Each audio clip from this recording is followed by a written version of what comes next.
Welcome to Court Helicopter News, our weekly segment over the weekend that deals with demystify the stereotypes and telling you what the law is. But what is the law? Wakili Danstan Omari. Today we are looking at the law called Computer Misuse and Cybercrimes Act, Cap 79C. This is the law that came into place on the 30th of May 2018. That is when it commenced operations. Get it very clear from Court Helicopter News that a computer in this act means a laptop, it means an iPad, it means a phone, the handset that you use to communicate, any electronic gadget that is used for communication involving the emails and all these things. All those ones have been identified under Cap 79C. In this discussion, we are looking at how can one be arrested and the Subarus come for you because you have committed an offense with the use of your phone, with the use of your laptop, or with the use of your computer gadget. That is a critical question. We are also dealing with the question of money transfers. Many of you are in Airtel money transfer and Safaricom M-Pesa transfer. Have you ever received money sent to you erroneously and you have decided you disappear with that money and you don't return it back? But what mistake have you done? You never asked for the money. Somebody sent you the money. You have a fuliza.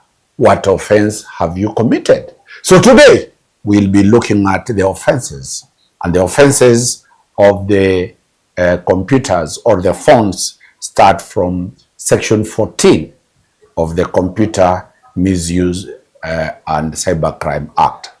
The first offense defined that you can engage yourself is in Section 14, what is called unauthorized access. If somebody has a password, then you are drinking together, you get access his phone without his consent. You get into a computer, somebody's laptop, you access that computer without a consent. Any form of computer gadget, if you access it without the consent of the owner, if it is found that indeed there was no consent, you will go in for 3 years, or you'll be fined a fine of Kenya shillings 5 million. That is the first offense. The second type of offense is you have intruded into somebody's phone. You have intruded without consent into somebody's laptop. With what mind? With an intention to commit a crime. You have a girlfriend who has been disturbing you very many times. You have a boyfriend who is nasty. You have a landlord you have differed with. You have an employer you think is a fool, is an idiot. But you cannot send that message using your phone.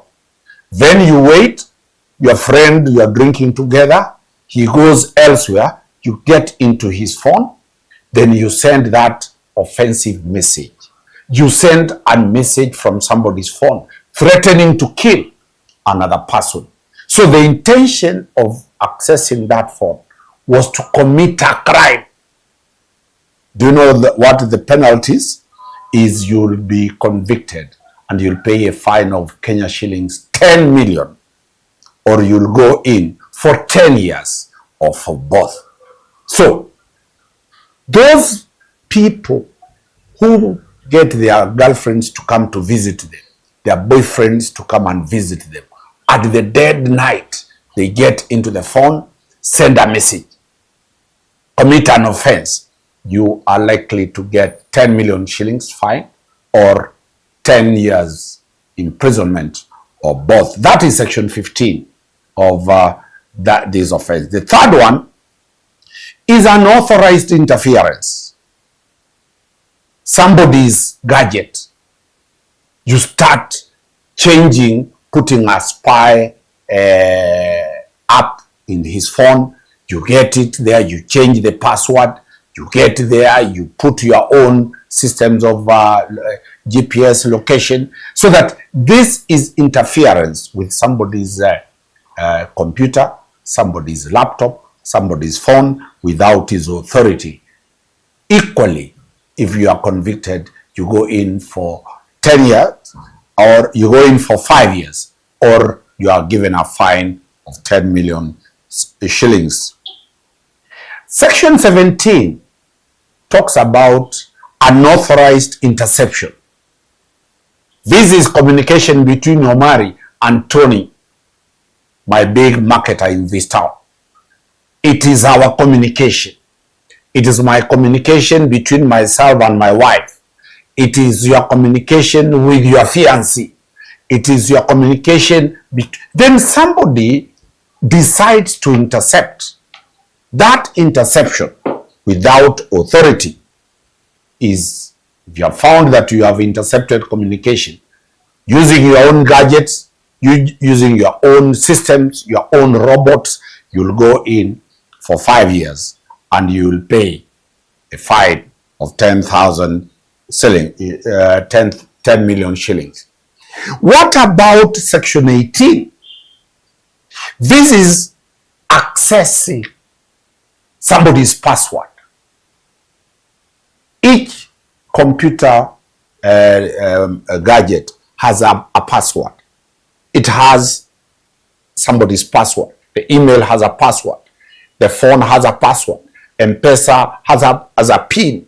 All these things, if you illegally acquire them, if you illegally access them, then you create an app that unlocks, for example, the Juakali guys. You go down here, the downtown, there are people there, you take a phone, they unlock that phone.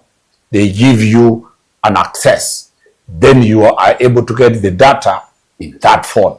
Most of the phones that are stolen, they have passwords or PIN. When you take there, those guys install or unblock.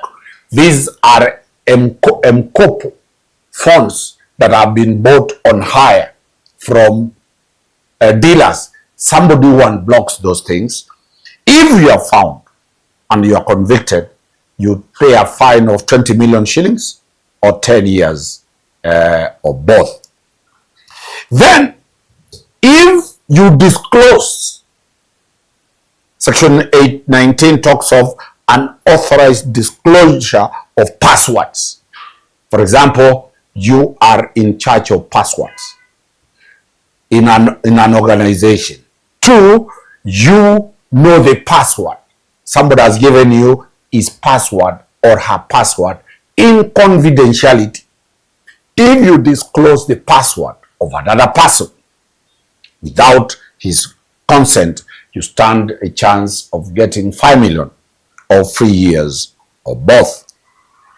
Then what about protected computer systems? The protected computer systems or gadgets are, for example, company gadgets, banks computers, police computers, hospital IT systems, universities where they print your university degrees, the papers that are there, CBK where money is printed. These are protected software computer systems, the military computer system, the police communication channel. These are protected computer systems. And if you are found to have interfered or disclosed the password, you will go in for 20 years minimum, and you will be fined a fine of 20 million shillings. Section 21 talks of a very, very new concept in this country. We have enemies who are foreign countries. Then that country employs you to do spy. It is called espionage, the offense of cyber espionage in section 21. You get information from Kenya here, you sell it to Somalia. You get information from Kenya here, you sell it to Palestine. You get information from here about our critical installations, for example, the dams that are here, the stadiums that are here, the KICC. You sell this information for the purpose of making money or the purpose of betraying your country. This is an offense against that patriotism, the principle that once you are Kenyan, you owe allegiance to your country. If you're found that you are working by computers for foreigners, you go in for 10 million shillings or you get 20 years or both.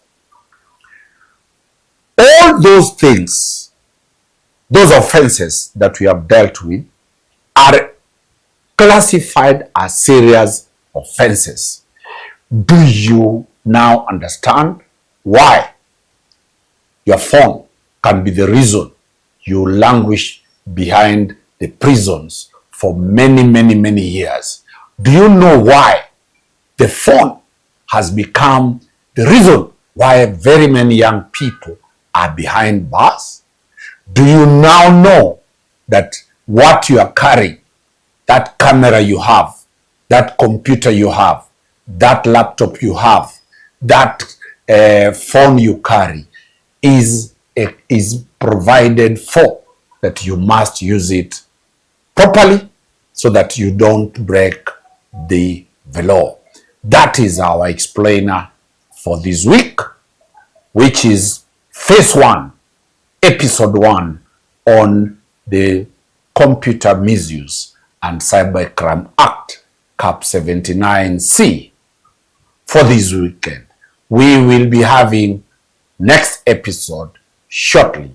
Keep tuned in to the only channel that teaches you without paying fees, without paying. Remember, legal services are very expensive. Court Helicopter News gives you an explainer for free.